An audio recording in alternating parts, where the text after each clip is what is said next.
Hello, everybody, and welcome to another episode of Seasons Ebb and Flow. I am Wright, a divorce coach, and I'm really excited today. I am interviewing Dr. Rosaria Upchurch, and she is a therapist and many, many other things. And we are going to be talking about infidelity today, which there are so many aspects to infidelity, and she has so much experience and knowledge on this topic. So I think we're going to have a really great interview. Before we get started, I'm going to turn it over to her to tell us a little bit about her background and her expertise in the whole area of marriage and infidelity. Perfect. Good morning. Good day. As Lee said, I'm Dr. Rosaria Upchurch. I am a licensed marriage and family therapist in private practice in the Daytona Beach area. I have been practicing for over 35 years. And not only have I worked in my private practice, I have also worked in a variety of settings over my career. So I've always divided my work into three categories: my practice, my clinical work, where I work with couples, lots of couples and individuals on mental health and counseling and all sorts of things that go on there, as well as on my collaborative mental health neutral, where I work in the collaborative divorce and family law movement as a mental health neutral, where I help the team, the couple, facilitate the process of getting divorced in a more friendly and peaceful way as best as possible. The second part of my work, the way that I see, and I am no longer doing that, but for 15 years, I was an adjunct professor at 3 different universities, 9 years at the University of Central Florida in the Masters of Clinical Psychology program, where I taught all sorts of clinical classes like family therapy, substance abuse treatment, clinical practice in the community, and other types of themes. And then University of Florida, family therapy, advanced family supervision, all sorts of things, human sexuality counseling, multicultural counseling, cross-cultural psychotherapy. And then I also worked for a year and a half at Embry-Riddle Aeronautical University in the business school on organizational development, to 2 undergraduate class and a class with MBA students. And then my third area of involvement is community service, because I believe that community service is the rent we pay for living. And so I have always been very, very active in that, serving on boards and working in organizations that do community service projects, programs, all of that. And I have had lots and lots and lots of leadership positions at high level in most of the organizations that I am part of. I'm a avid family person. I love my family, and I spend a lot of time with my family. And so I've been married for 46 years to the same guy, and I would marry him again. That's so beautiful and really nice to hear in this day and age where many people struggle to achieve that or be able to say that they would marry that same person again. So good for you guys. That's Thank you. wonderful. Yeah. Thank you. So, So one of the things that I thought I would want to share with the people listening to this is that the way I became interested in the topic of infidelity, because I actually did my doctoral dissertation on infidelity, was that I was working with this couple where infidelity had come to light in their relationship. They'd been together a long time. They had 2 grown children, etc. And the man had been the one to step out of the relationship. And when they came to therapy, he said to me, I went to try to find out what I have done, how this impacts everything. And I couldn't find any books that would help the person that strayed from the relationship. Only those people that um, have been Yeah, betrayed. that's And so I fascinating. said, we need more information. So then that's how I got interested. And so in the topic of infidelity, and the rest is history. Wow, that is really interesting. And it is so true. With the topic of infidelity, we generally focus so much on the partner who was betrayed, but there's three people in infidelity. There's the one who was betrayed, but the one who did it, and then the mistress, or I don't know what the male version of a mistress is. So there are three different people with the dynamics that each of them come into the situation with, and the ripple effects of that affair on three different people. So, So, and it's even more complex than that because sometimes you'll have four people. For example, you'll have the committed couple, and each of them may be having an affair. right. And then their affair partners may Hmm. also be in relationships. Yes. And then Mm. sometimes a person may be having an affair, maybe having multiple affairs at the same time. So Oh, it really is very complex. This whole field of infidelity is mm. anything but simple.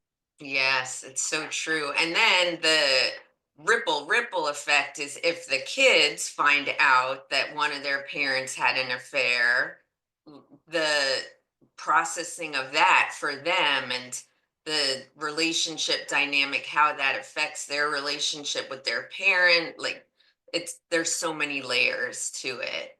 The children are an interesting element of affairs. Because they feel betrayed depending Mm, on the age of the children, and there is different opinions in the field about whether or not couples should share that an affair has happened with the children. Some right. believe that the kids should know nothing until after they're over 18 years old, and Yes. how much information is actually shared. Unfortunately, sometimes the betrayed parent Yeah. will lean on the children Yeah. for emotional support and whatnot, and try to get loyalty from the children, and it creates a whole mess. Yes. Other times with children, there could be a child that's born in the affair, Mm, yeah. and that's a whole other can of worms in terms of how that all plays out. I've had lots of cases where that Mm, has been part of the dynamic also. And wow. so, and then having been in practice for so long, I will talk to adult children who now have their own relationships and are doing their own thing, and they still talk about the Mm, effects of the parents' affairs on yes. them. And Yes. so it's a family legacy when you create when there's an affair. Yeah, absolutely. Yeah, because I would imagine the kids of an affair, it affects how they view relationships or how they go into their personal relationship. They might have fear of that happening to them or fear of them doing it, seeing the repercussions of it on their parents and them. And so, yeah, it's really such a layered topic. So For maybe, kids, one of the most painful things is recollecting when the person having the affair, the mom or the dad, actually enlisted them to help keep the secret, oh, where they were actually included in, the child goes with the mom or with the dad to go yeah, meet the boyfriend or the girlfriend. And the kids wow, then they're in complicit. a very double bind kind of a situation. Oh, So you yeah, see, it's really quite complicated in terms of how the whole thing affects families and family systems. yeah. So maybe to start for today, like, how would you explain or define infidelity? See, so I thought, because I knew you were going to ask me that question, is I wanted to share that when I was working on my dissertation, I actually called together about 11 clinicians in a Mm, room and I asked us to define affairs and infidelity. And I thought I would share what they came up with because I think this is right on. Okay. perfect. So I'm going to read it so that I don't miss anything. An affair, a relationship that can be short term or long term and is defined by the presence of an emotional and or physical attachment slash behaviors between two people, one or both of whom are involved in an exclusive relationship with someone else.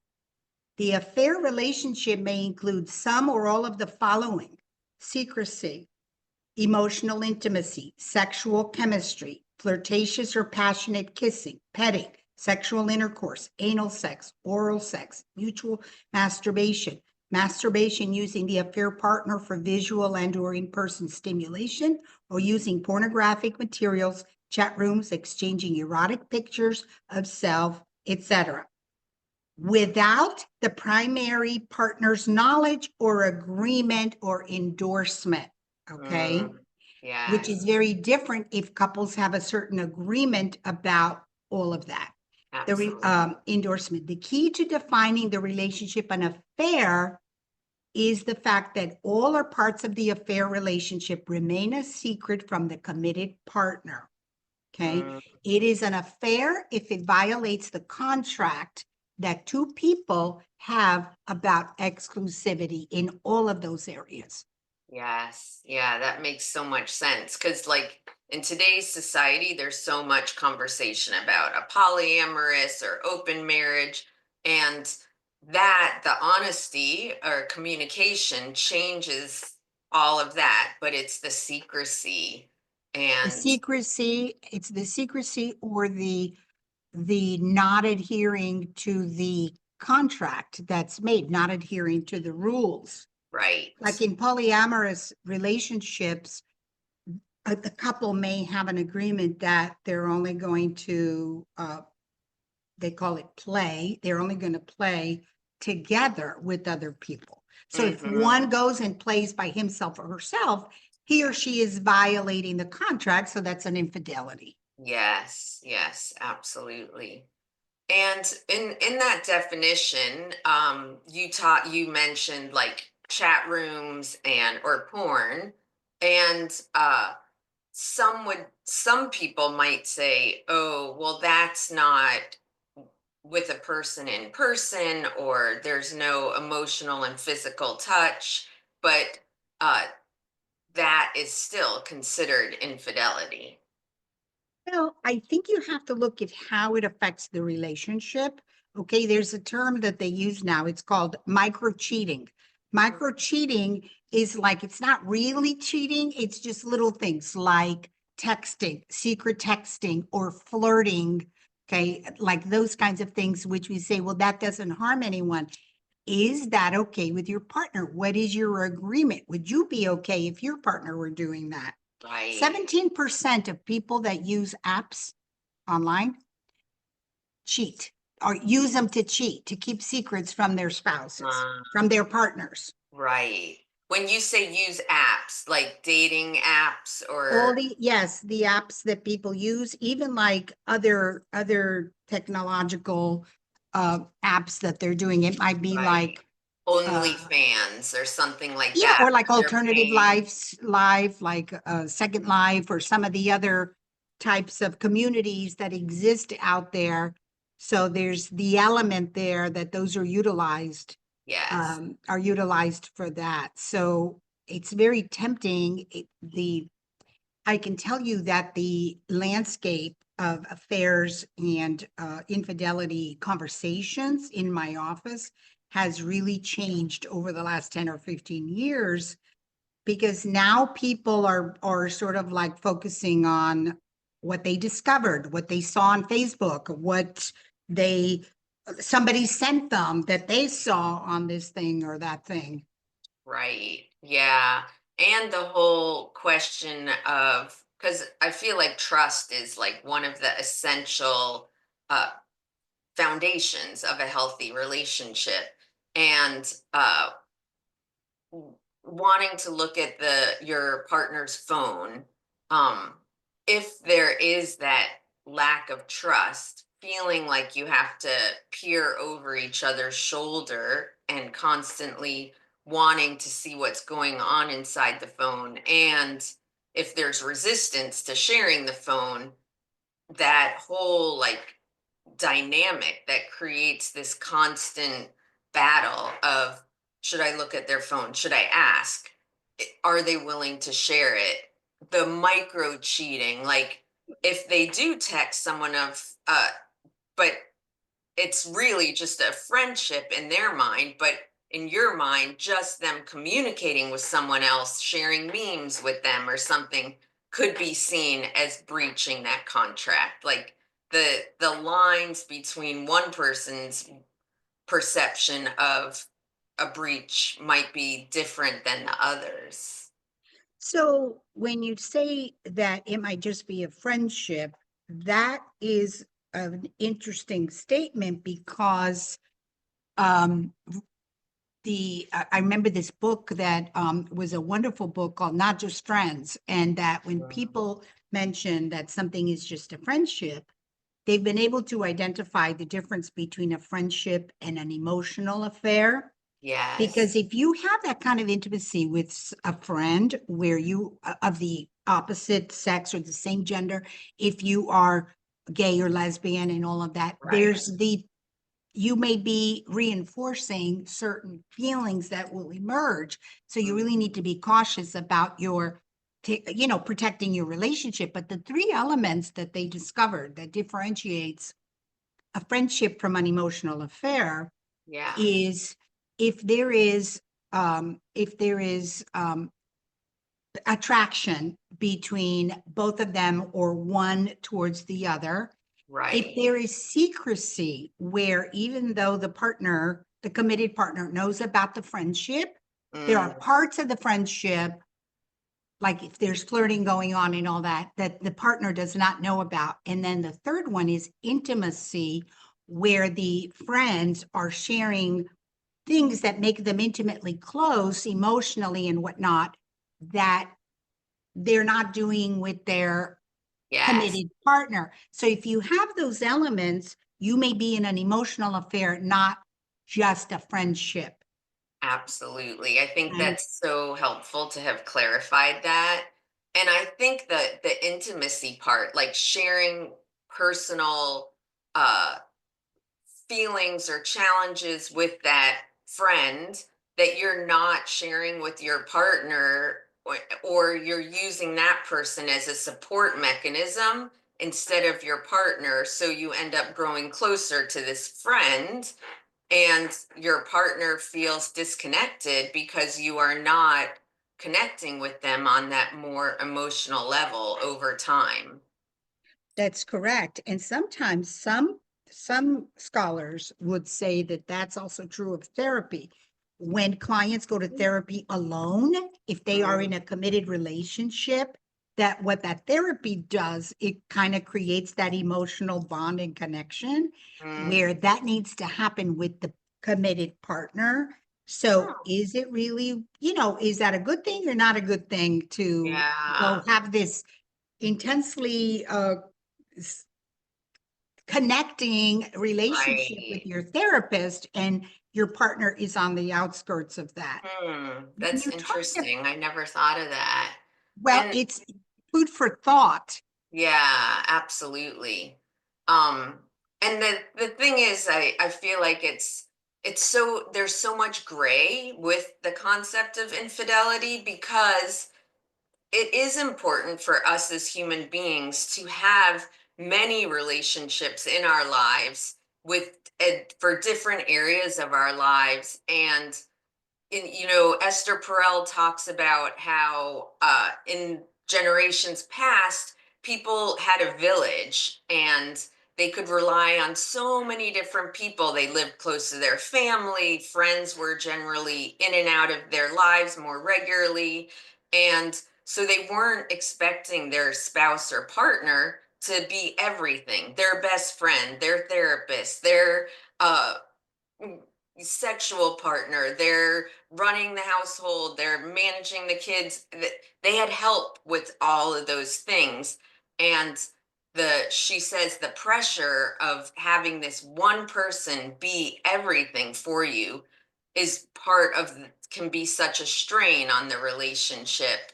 So I feel like the in the past, having so many people in our lives potentially helped the relationship, but at the same time, if you're relying on those outsiders and sharing with them more than with your partner, then that's where the distance grows.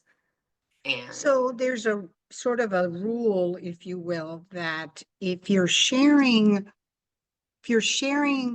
things about yourself and even about your relationship, that it's really and if there's an infidelity that's been discovered or disclosed, it's very important that the people we talk with or the people we share with need to be friends of the marriage, friends of the relationship, so that you're not going to go talk to somebody that's going to say to you, leave the creep in, you want somebody that's a friend of your relationship who don't have their own agenda in the situation. And if you're involved with someone who likes you as a romantic partner, a sexual partner, or whatnot, they're going to have their own agenda and they're not friends of your relationship. yes. So in terms of that, so I wanted to go back to what you said about the phone and trust. Mm, Okay. yeah. So the thing with the phone, it's become pervasive in Yeah. terms of like the phone. Okay. The phone comes to therapy. And Hmm. and the thing about the phone is that if you have a partner that is constantly suspicious, okay, where you have what would be called pathological jealousy due Mm, to other things, and they constantly want to come into your space and intruding your space, and they want to put you under the microscope because all that's going on with them. yeah. We would have to talk about how much to share, okay, or Mm, how much is okay to share, because don't we need to grow? What happens when an infidelity is discovered or disclosed, then we change the rule. Then the rule is the person who has betrayed, if they want to remain in the relationship and save the committed relationship, the marriage, then they need to be willing to become an open book for a mm, period of time. yeah. That means the spouse can drive by the work, they can drop in where you said you're going to be, they can look at the phone if they Hmm. want to. Um, so that's part of the healing in terms of the trust, Yeah. because part of what needs to happen in the healing is the person who has betrayed also needs to get some, be able to be trusted again, Yeah. but not right out of the bat, not out right out of the gate. Yeah. Is there like a time frame that the betrayed can expect to be given that full access? And like in Esther Perel's book, The State of Affairs, she says if there isn't a certain, ending point of that constant observation and trust gets rebuilt and you almost have like marriage 2.0, if you can't get to that point and the betrayer feels like they're under a microscope for the rest of their lives, then the marriage doesn't get to evolve to that deeper, healthier place. Correct. So that's one of those things that the map is not the territory. Yeah. And so what's the map for that? So what I like to do is I sort of like to set those benchmarks Mm, along the way. Okay, so we say, okay, could we live with for the next 3 months? Here's what we're going to do, and then we will reassess. mm, Okay, absolutely. If that's going to be their dynamic, their dance, where he or she is always going to be under the microscope, and the other person is always going to be hyper vigilant, which yeah. is a stress response, Mm, then that's barely surviving. And what we want to do is we want to take the couple to be able to thrive in their relationship and create what you call the marriage 2.0. Yes. Yeah. Okay. So, but the couple, we give guidance, we give guidance, we do the kinds of things we need to do, but the couple really needs to sort of do the work that's Mm-hmm. necessary. So And when you're building decide. trust, again, it all comes in threes. There are three elements to building trust after an affair. Okay. Probably after anything where trust has been betrayed. I Yeah. talk with my hands. I'm from Italy. Okay. Oh, me too. So, but I Okay. think my Zoom thing doesn't capture my hands, but Okay. they're going down here. So when a couple is trying to rebuild trust because um, they want to heal their relationship, they want to evolve through this, they want to learn something from it, they want to stay together. What is put on the table for them to consider if they want to rebuild trust is that the person who has betrayed his or her partner needs to behave impeccably trustworthy. Mm-hmm. Okay. And then that's defined. You have to define what that looks like. And the person who's been betrayed needs to take a tiny little leap of faith. Yeah. Okay. Because if this person isn't willing to do anything, okay, that's not going to go anywhere. Yeah. If this person isn't willing to stretch a tiny little bit, okay, Mm-hmm. that's called stonewalling. And Yeah. stonewalling is one of the four horsemen of the apocalypse of marriage. Okay, Yeah. so one has to behave impeccably trustworthy, the other has to take a small leap of faith. And then the third element is build a new history. You need time. So, impeccably trustworthy, leap of faith, time. We go on the journey and we create successes. Mm-hmm. And the more impeccably trustworthy this person behaves, the bigger leap this person will take, and so on and so forth, and so on and so forth. And we hope to get there. Yes. Yes. Yeah. And it's a dynamic that's constantly evolving. Like if they're Correct. working together and working with a therapist, over time the rules or the agreements will change, and hopefully that trust gets rebuilt over time until there's a comfort level where some of those rules can start to fall away. And they do sometimes organically because the couple is enjoying their newfound connection and all of that. Where the thing really derails is probably, I'll just say, in at least two areas that I can think of right off the top of my head.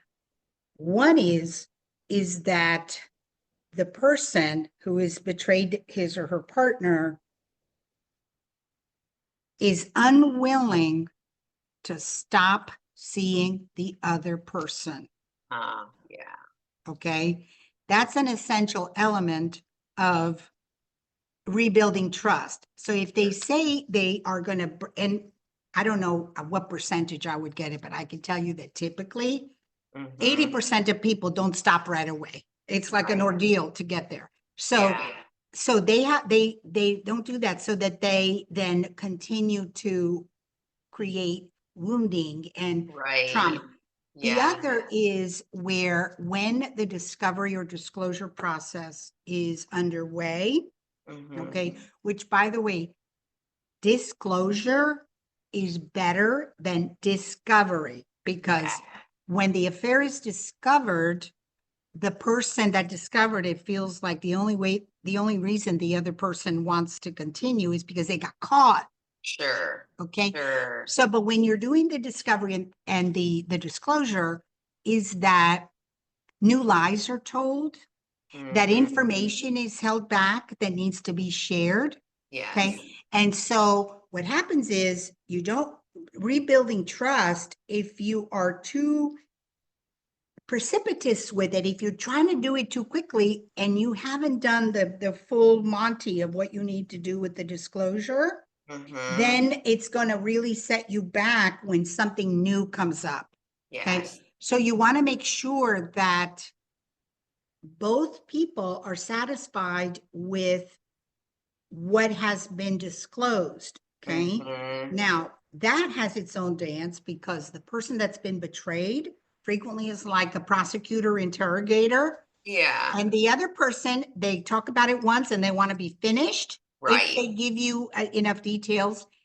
And the thing there is they need to be willing to talk about it many, many, many times. Okay. Yes. And then the other thing I really want to make sure that gets said is that disclosure and discovery is not a task. Okay. So if you and I sit down and we talk about your affair and we talk for, even if we talk for 2 hours, okay, we're not done. Okay. We're going to need to make sure that we do the process of discovery and of disclosure so that we handle it as we go and we grow as a result of it. Yes, absolutely. So, and I think, because one of my clients came to me in the stay or go process who had an affair and was, but didn't want to end the marriage and was trying to decide whether to disclose, whether he was going to stay. And um, when, when there was some discovery and then disclosure, but disclosure at the time he was considering disclosing only a portion because he thought it was easier for the betrayed to handle this micro version or like altered version. And I think from my personal experience, the the betrayed consents when the disclosure is not full, or they have this intuition that they're not getting the full story. And then if the disclosure isn't fully honest, it's almost like there's a gaslighting going on. Correct.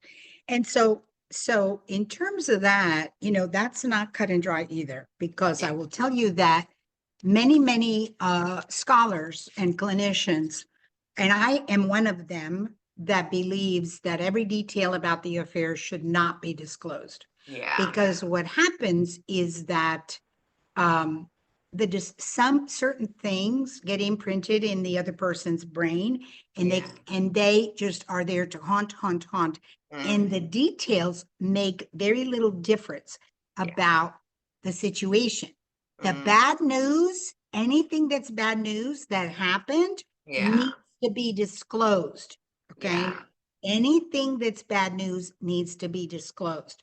So one of the big researchers on infidelity, the person that wrote the book Not Just Friends, Shirley Glass and Thomas Wright, what they did, one of them has passed away, with their clients, and I do this with my clients, is they have the betrayed, they give them a stack of index cards, and they Mm, have them write down on each index card a question that they have. Right. mm. And then you put the questions in a box with the understanding that every question will be answered through the process. Interesting. And then you do it in a more proactive kind of Yeah. fashion, and you can actually process some of what happens. Now, Yeah. the And so other, you, just one question, they don't do the answers all in one sitting. It's like over time, so it's almost titrating the information or yes, but it depends. That's where clinical judgment needs to come in, and it depends uh, what else is going on with the couple. If the couple is in a highly reactive mode, which is yeah. typical right after the discovery or the disclosure, Yeah. you, we want to manage the energy, and we want it to be beneficial and not create, because the other things, we don't want to put things on the table and the couple goes home and they can't manage what's going on. Okay. Hmm. The other thing about how much to share and what disclosure is supposed to be, Yeah. that really is also contingent on what the betrayed wants. Okay. Hmm. I remember I had a couple that discovered her husband had been practically living with another woman for 10 years. And I said to her, she was in the office alone with me. I said to her, what do you want to know about what happened? She said, I want to know absolutely nothing, only that it stopped. Okay. Hmm. She wanted to continue. There's other people who want to know every single detail Right. about what happened. Okay. Right. The question there is, why do you want to know all that? Okay. Right. What are you going to do with that information? Right. Okay. Is it going to serve your healing in any way, or is it going to just re-traumatize you? Correct. Okay. Yeah. And then in terms of some of the things that people may want to know, some things may make sense to wait a little bit to discover Yeah. those. The person who has betrayed, he or she doesn't really get to decide too much. I mean, have input, but they Right. don't get to censor information. Yeah. Um, I had a couple in their 70s who the husband had an affair, and he would tell his wife almost everything, except he wouldn't tell her who it was. Mm-hmm. And the wife just couldn't let it go. Wow. Okay. Yeah. Because what happens with the betrayed when they're disclosing, they may have a tendency to want to protect the other person, and that Yeah. doesn't fly. Yeah. Yeah. Absolutely. I can imagine that would be really hard because then the betrayed is probably wondering, is it one of my friends? Is it a family member? Do I know them? Are they in our circle? Are we seeing them regularly? All of those things. Correct. Yeah. Correct. It's interesting. I have a friend who was post-divorce, so and had some betrayal in the divorce, and then was dating someone. And the person they were dating started to get very intrusive about wanting to look at her phone and asking questions, like lacking trust. And she was very, was being loyal and there was no betrayal. But what she started to feel was that there was projection from the partner. And it turned out that the partner was straying online, and I thought that was interesting that there's a layer of projection sometimes with someone who's doing their own whatever it is outside. And can you speak to that at all? Well, the whole thing is a web of deceit. Mhm. And Yes. so attachments form, Mhm. attachments do form, and we do want to protect people from each other.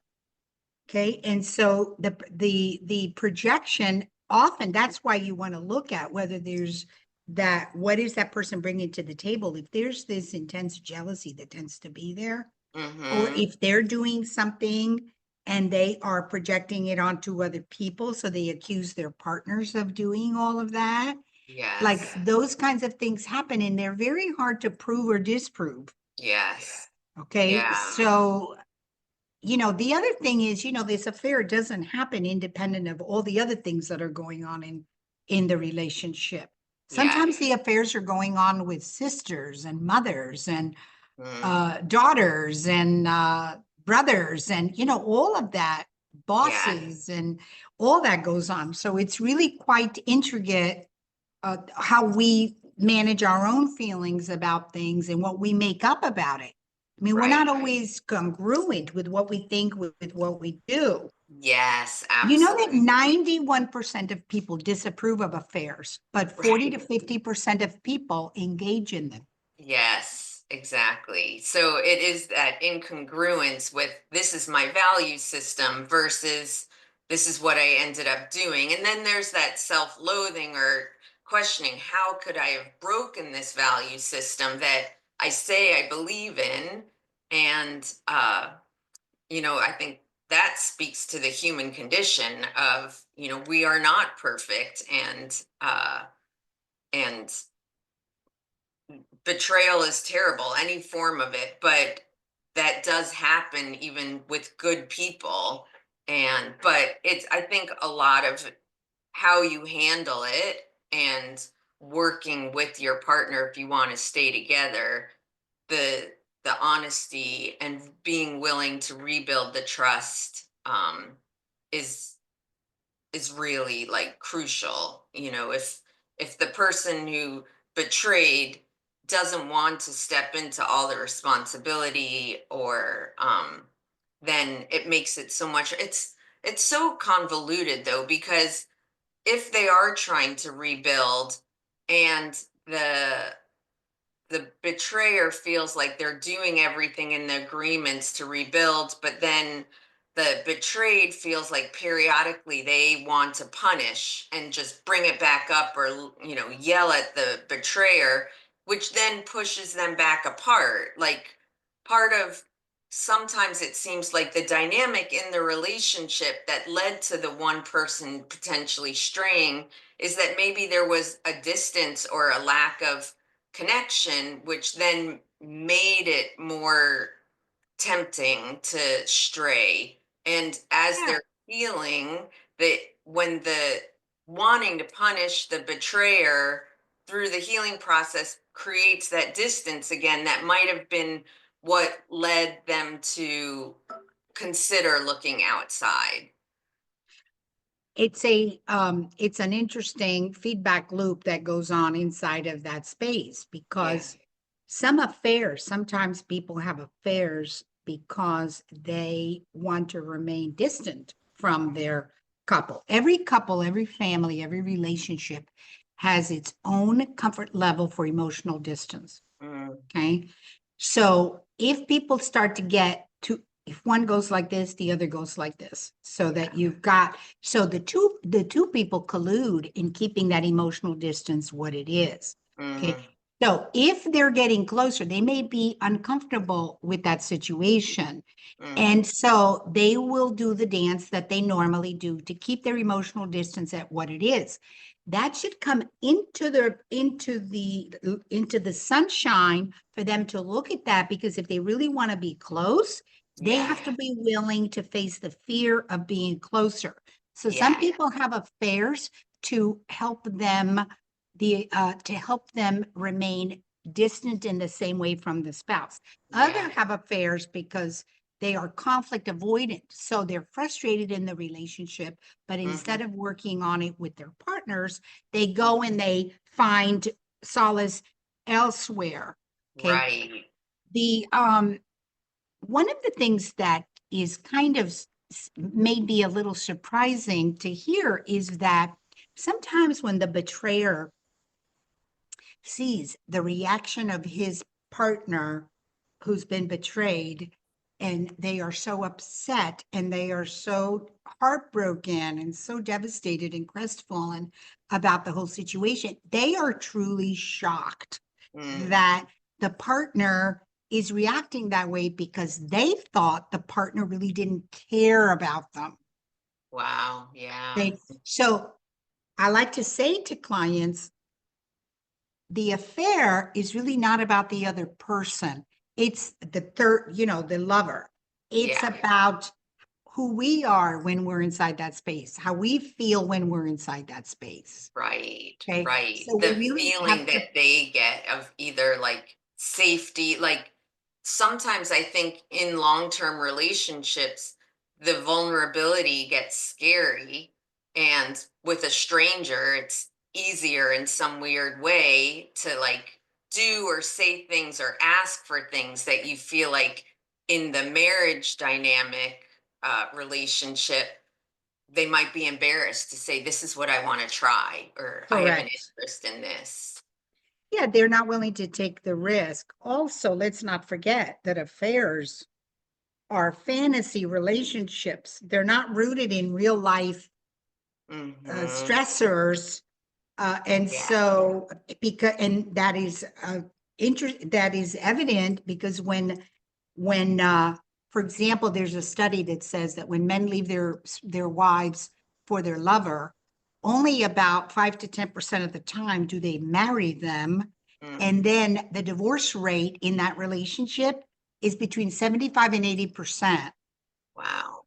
Okay. Hmm. Because of all the issues of the uncertainty and the lack of reality that's part of the affairs that you Yeah. then discover when you make the commitment to be exclusive with each other, the lack of Right. trust, the repetition of the affairs with other people once the relationship becomes the primary relationship. Right. And I guess those mundane daily stressors are now part of this relationship, and that affair excitement and ease goes away and real life sets in, and that affair partner isn't easier or better than the previous partner where you're trying to make life work together. Because, I mean, if we look at that, okay, we are 50% of the equation. So anywhere we go, there we Hmm. are Right. contributing to whatever's going on. So it's not like the other person is 100% at fault. We need to take responsibility for our affairs. Nobody tells you to have an affair. You make that decision to have the Mhm. affair. At the same time, we contribute to that, as because relationships are, they flow. What you do affects and influences what I do next, and what I do affects and causes and influences what you do next, and so on and so forth. And so we create this thing that needs to be deconstructed so that we can really see who are we in relationships. Yes, yes. And that whole, like, even the affairs where it's just online, like a membership with OnlyFans or using porn, which then maybe leads to less sex in the relationship because the partner who's using online services is getting off there, and so they're not bringing any of that desire into the bedroom, or the marriage becomes sexless. And the question is, I mean, one, why do they not say to their married partner, would you want to explore using porn with me to add some dynamic or change to our sex, because we've been having sex for 20 years together and it's gotten mundane or boring. But it's, I don't know, is it like guilt and shame that they don't want to admit, or it's easier to do that than to go through some of awkward moments once a relationship's created distance? So, the sex dance that couples do is an intriguing one, because they say that the person who has the lower sexual desire is in charge of sex, Mm, controls the sex in the relationship.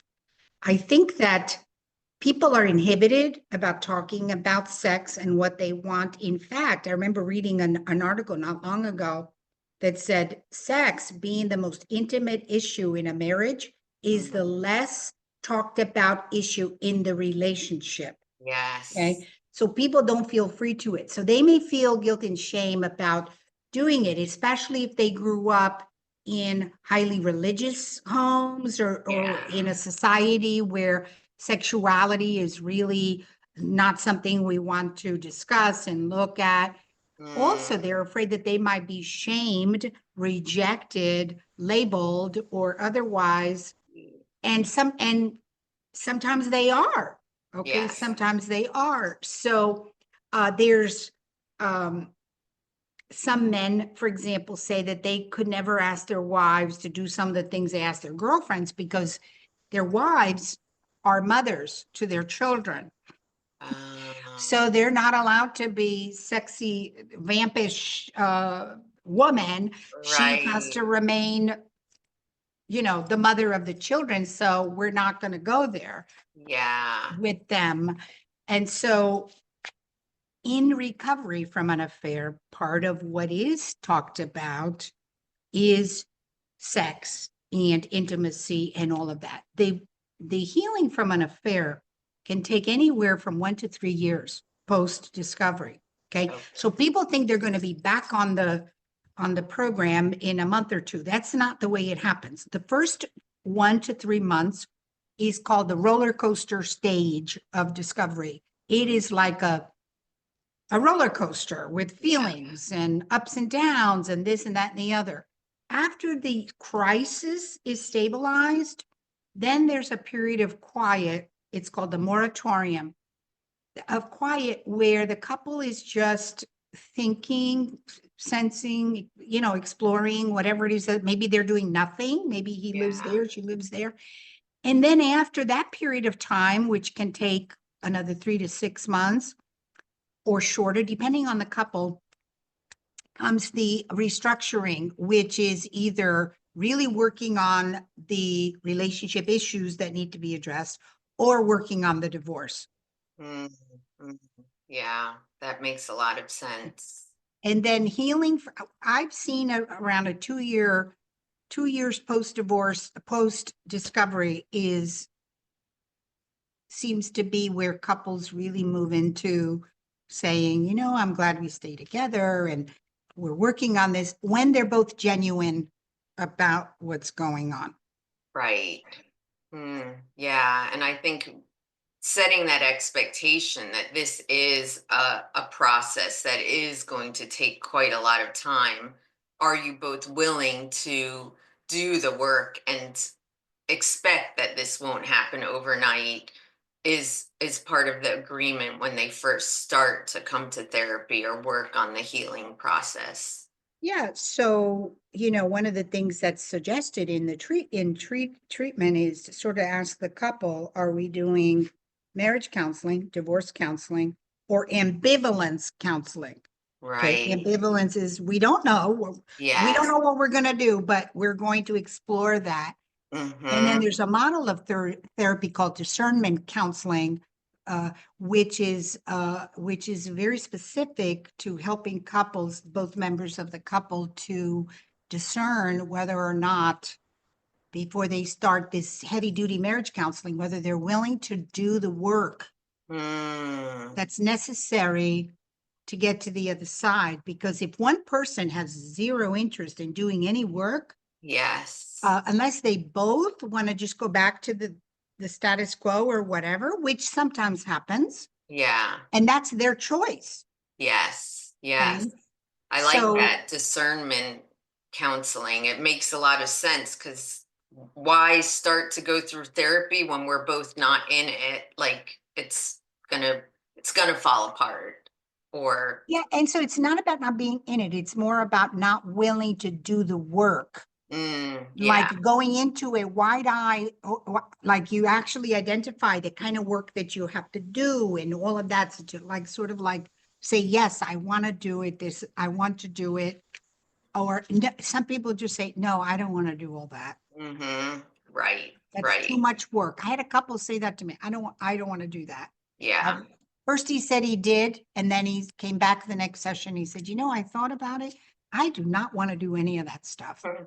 Right. And at least the honesty is there. Then they can move forward with divorce counseling and deciding we want to consciously uncouple in a healthy way rather than denial and oh I am working on it but they're not really, and that just makes things even worse and the betrayal feel like it's even worse.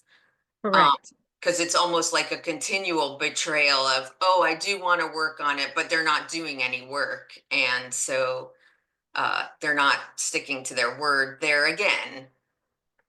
The other thing I wanted to talk a little bit about that we spoke about earlier before we started recording on a previous conversation is the sexless marriage, where one partner in the marriage is withholding sex and intimacy and affection. So, but the partner who's withholding, like they're sleeping in separate rooms, thinks that's fine. They're comfortable with that. Because I have a client who came to me and Mhm. again, the stay or go process.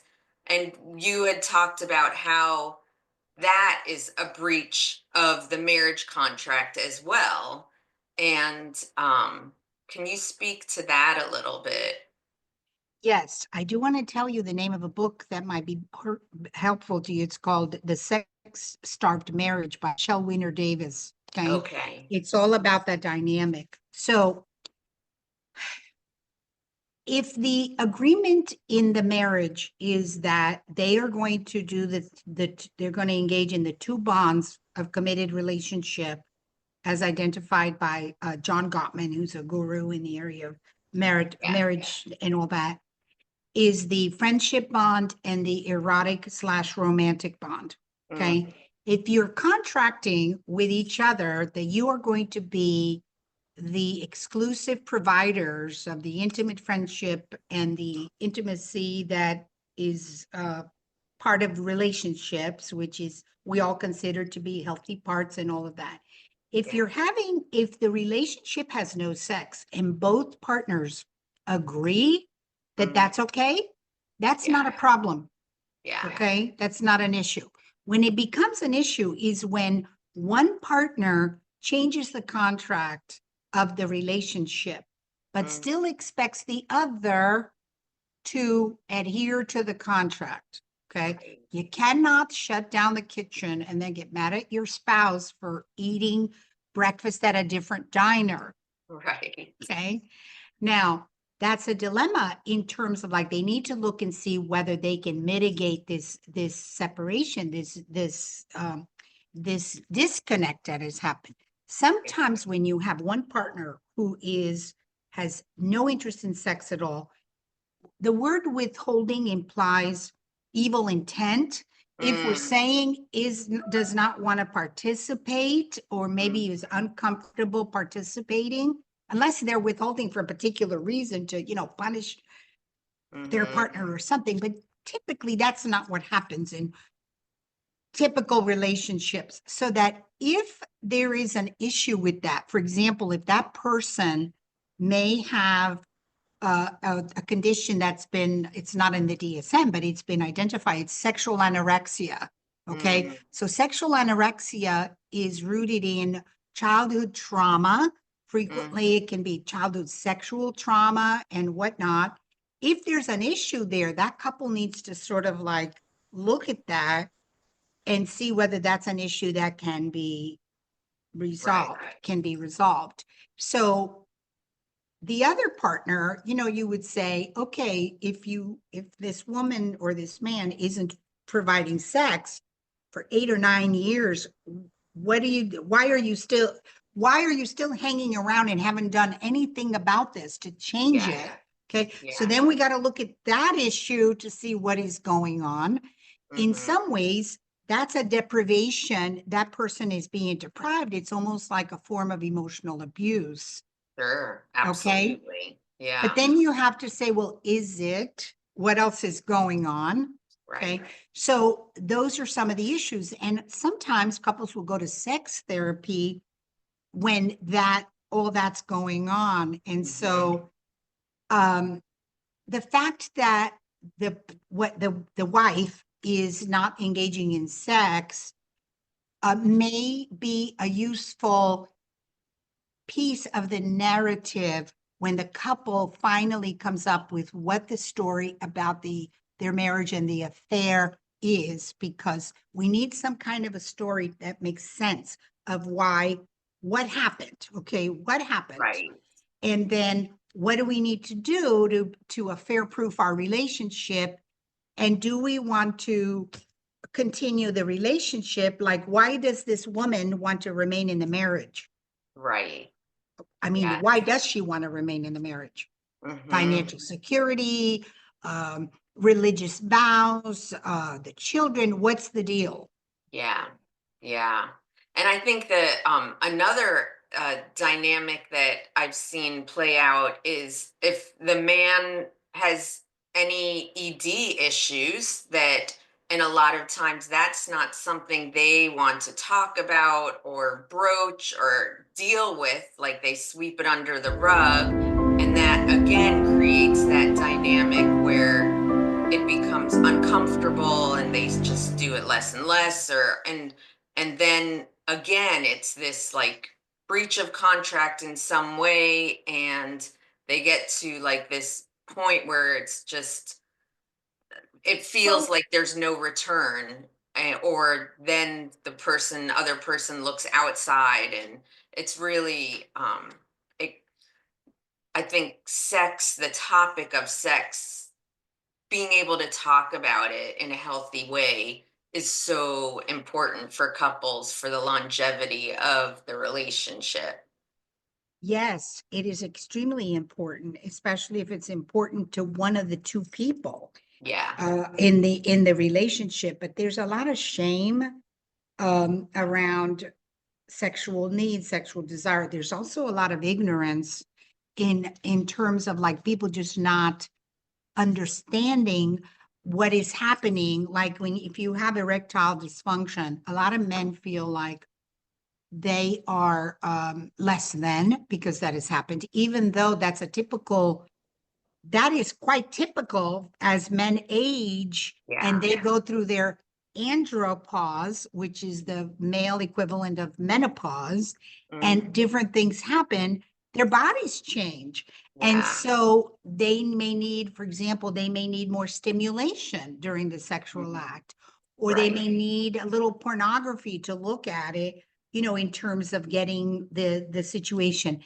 It is really great when there's an issue like that, if the couple could join together to stand up to that problem. Let's Right. stand up together to erectile dysfunction. Let's stand Yeah. up together to the lack of desire, inhibited sexual desire that maybe is part of what's happening to this woman. Or let's stand up to the traumatic impact that we are experiencing in our relationship from your childhood sexual abuse. Let's look at all of that and Yes. stand up to it together and come up with Right. solutions together. Yes, exactly. And it takes a lot of courage on both for both parties to be willing to be vulnerable with their partner, but that is what creates a really beautiful, deep, connected relationship. Um, Provided that they both respect it and deal with it loving and caring, and not use what is said during moments of intimacy later as a weapon. yes, yes, that Because then that's very debilitating and deflating, and then that person will never want to talk again right. It's about like they any get of that. traumatized, and opening up then is way too scary because they never know if it's then going to be used against them. Again, that's right. Mm. What about, we also talked beforehand about how infidelity is different in different cultures.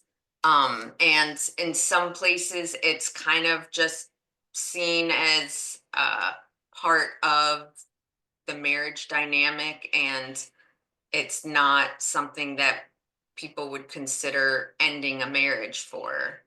Yeah, so in the US or Western cultures, which has a very rugged individualistic worldview, Mm-hmm. um, infidelity is seen as wrong. We in North America, 91% of people say infidelity is immoral and wrong and we shouldn't do it. And yet still engage in it at the rate of 40 to 50%. There's lots of different statistics on the prevalence of infidelity, but that in the Western or North American sort of worldview, people are more willing to leave a marriage if they're unhappy. Mm, Okay. So in our Judeo-Christian mentality, infidelity is grounds for divorce, and you're not doing anything wrong in your religion. And yes. so I think, and in the law, it's called adultery, although that's a no fault anymore. But in terms of that, so in our culture, we have a hodgepodge of what people do, but about 35 to 35% of couples who have affairs work it out. So, Mm, hmm. so even though uh, the rate of affairs is high in the Western culture, many people work it out, but many people get a divorce. In some of the other cultures, like for example, in the Latino culture, affairs are not they're not embraced, okay, but there's this concept of like machismo for men Mm, who are supposed to be the conquest, go after women in conquest, and having affairs has nothing to do with your marriage. You're right. still a good husband. And wives are supposed to be, there's the Marianismo, they're supposed to be like the Virgin Mary. And Mhm, so put up with whatever's going on. And a lot of Latino couples do not divorce mhm. over infidelity, even though they may have lots of energy around it. Okay. Right. But they work Right. it out and they know they're not going to get a divorce. Yes. And or that it'll be very hard to get a divorce or very unlikely. In other cultures, like infidelity is seen in most cultures across the world. Men have many more privileges when it comes to being able to engage in extramarital, extradiatic relationships. Mm, But in some cultures, having an infidelity is actually punishable by law for men and women. Women, I think, almost always in cultures across are not allowed to do that, and they are mhm, shunned from society. In some areas, in some cultures, like when you have, I want to say the Asian culture. Oh, in the Asian culture, when there's an infidelity, you don't get a divorce, but you exercise discretion because getting a divorce or even bringing it out into the open mm, brings shame and disrespect to your couplehood or to your family. So yeah. you wouldn't do some of that. In the Scandinavian cultures, where Sweden, Norway, Denmark, and Finland, there are very open attitudes about sex. And so affairs are really not a huge to do. They're less influenced by religion. So in Oh, any cultures where religion is a huge factor, yeah.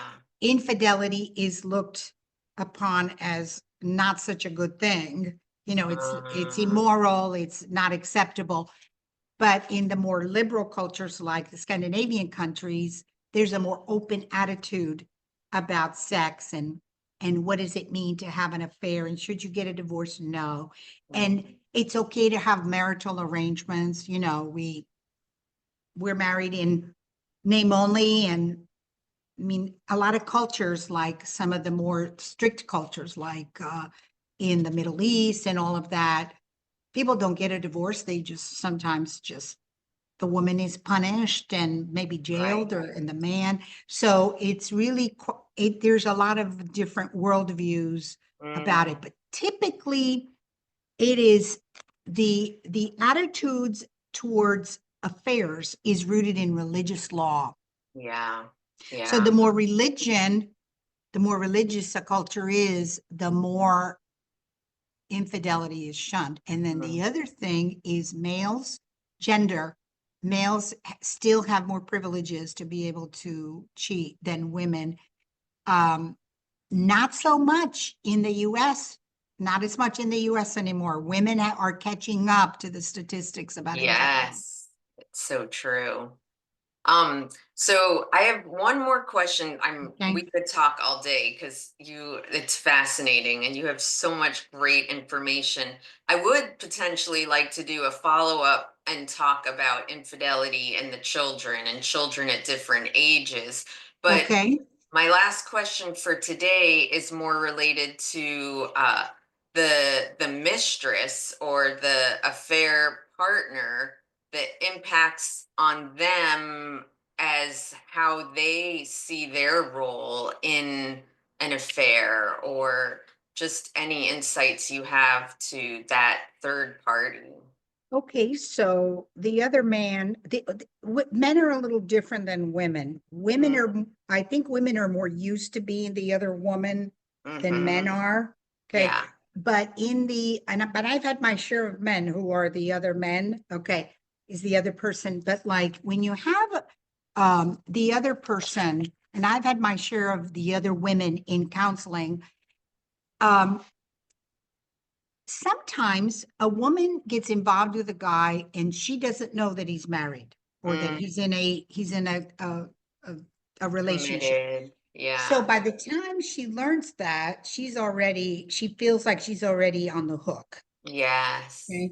So typically when that woman is in that relationship, the kinds of things that she hears frequently, and I think I hear this 90% of the time, is that the man will almost always say that he's in a bad marriage, he is going to leave his wife, that as soon as the kids are a little bit older, he's going to leave. And so he says all sorts of things. So what happens a lot of the times is, especially if he's like a professional man and all that, he sees the woman during the day and all of that. But that woman tends to be quite lonely in the relationship, because when she's involved in an affair with a married man, it isn't that they don't have a contract for exclusivity, because they do. Okay. So Mhm. she's not allowed to be with anybody else. He's Ah, telling her that he isn't with his wife when that's really not true most of the time. Okay. So right. he's still involved with that. He may think he's going to leave his wife frequently. They do not. Mhm. Okay. And when Mhm. the affair is discovered, they leave. So that woman is always in a state of vigilance about what is it that she can really count on. Okay. Yes. Sometimes these women trust the men blindly, like they're really going to follow through with what they say. Some of Right. them don't trust them, but feel like they can't help themselves. They have to stay involved. And Yeah. some of them feel like they're doing something wrong. Others feel like they're doing nothing wrong because that's, he's the one that's messing around Right. with his relationship. Yes. And so the other woman often feels lonely, Mhm. isolated. She feels like she's a secret because Right. often she is not part of she may or may not tell any of her friends Mhm. about what's going on. She ends up spending holidays and other things alone. If the man leaves the wife and marries her, Mhm. she has almost no chance in hell of being embraced and accepted into the family. Right. Okay. Right. So that's a whole other battle that goes on. And Yeah. so that woman really is kind of like at the mercy of whatever the guy's doing. She may want to get married, have children, all of that kind of stuff, and she doesn't feel free to do Mhm. that. And then she also has terrific emotional issues if she learns that the man is still having sex with his wife, Yeah. that they just went on vacation uh, Yeah. with the family, and that they're living a full life while she's over here waiting on him. Yes. Yeah. It's very, very hard to be in that role. Um, it yeah, there's so many people who are experiencing so many challenging emotions from the effects of an affair. It's, Correct. And then when it's over, they have to grieve. They yeah. have to grieve very much so. They frequently, when the guy comes around, they don't stick to their resolve not to see Mhm. him and not to let him back, Right. because the man will come back with a bigger, more beautiful story, Hmm. and they want to believe it so much that Yeah. they buy it, uh, Right. at face value. And it isn't until they've gone through hell and back many, many times that they finally see whether they can leave the relationship if that's what they want to do. Sometimes that relationship can turn fatal. The woman, I've had lots of situations where the other woman will stalk the man at his house, Whoa, really? will go to the wife and talk to her about what's going Right. on. Yeah. Couple of different times I've had the other woman make an appointment in my practice. I didn't know their names, so they came to see Uh, me because they knew that the man was in therapy with his wife wow. with me. And then when I figured it out, I Yeah. had to deal with it. But so you've got people that sort of like have this fatal attraction, so to speak, and Right. that they do, all sorts of things related to that. So they might do like some of what I'm saying. And even and if the man cuts them off when they're trying to work on their marriage, they Right. won't allow it. They continue Right. to pursue and do all of that. Mm, I never even really thought about that aspect. If the person doesn't want to let go and the married person can't seem to have them let go, that creates so much havoc, especially if you're trying to rebuild the marriage and now you're also having to deal with this other element that's, huh, very, Yeah. very, And so I've seen, for example, a couple of different times where the husband and wife decided they were going to call the mistress and tell her the affair was over. mm, And they did it while they were in therapy. mm, So the next morning, or right after the therapy session was over, he would call the woman and say, "Oh, I didn't mean that. I had to say that because my wife was ah, there." Um, oh you know, man, yeah, I mean, do you see? It's not yeah. simple. Yes, it is not. It's like, oh, well, don't let yourself get into these things. Just be so cautious before you take any steps outside, and just like the whole online temptations, like being very aware nowadays of the lines that, and making, I think asking yourself before you do anything, would I be comfortable telling my spouse that I'm doing this, or I'm talking to this person, or I have a membership on OnlyFans? If I don't want to tell my spouse, then there, this needs to be evaluated and questioned before I take any action. Although I will say this, I'll be the wet blanket. Some people really don't give a hoot. They're Right. willing to take the risk. Yes. They're willing to take the risk. So it's And very I guess murky. then the question is, do they really care about their relationship enough? If they think about it and they're like, yeah, I'm willing to take the risk. Like, how much value do you really are you placing on your relationship then? That's a very good question. What happens when somebody is in an affair over time, the risk taking willingness goes Mm, up. mm, Okay. So with the passage of time, the people that are having an affair are willing to take more and more risk. mm. You develop a tolerance Right. Yeah, to you it. get And so, desensitized. especially if the other woman wants, she wants to be able to go out to dinner at a local restaurant and Yeah. not drive 2 hours to not be seen or, Right. that kind of stuff. Yeah, yeah. Very interesting.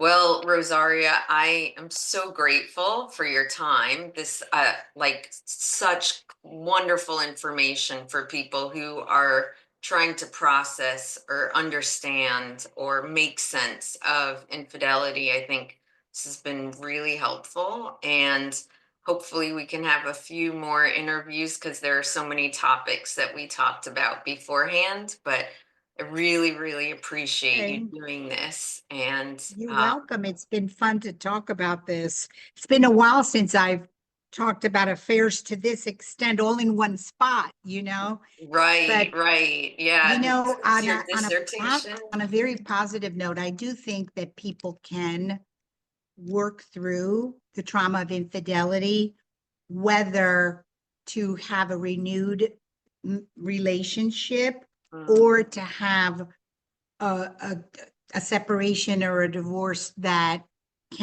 doesn't have to continue to be so profoundly in your soul, injurious that you can get through it and sort of like get to a different place and mhm, rise to a place through self-care and other things that need to be done to get mhm. to the other side of this. People do it every day and we all can do it because we're Yeah, resilient. We're all resilient. so true and beautiful. I think in the beginning, for many people, the story that they are telling themselves about the marriage, the betrayal, is a very hard story, but over time, with healing work and therapy, and that story can evolve, and there are so many opportunities for happiness, whether marriage 2.0 or you split, and personal growth. So remembering that infidelity and that it is part of life for many people, and but there is life and beauty and happiness on the other end, whatever Correct. that looks like. Yeah. So on that note, Awesome. thank you so much. I'm You're gonna welcome.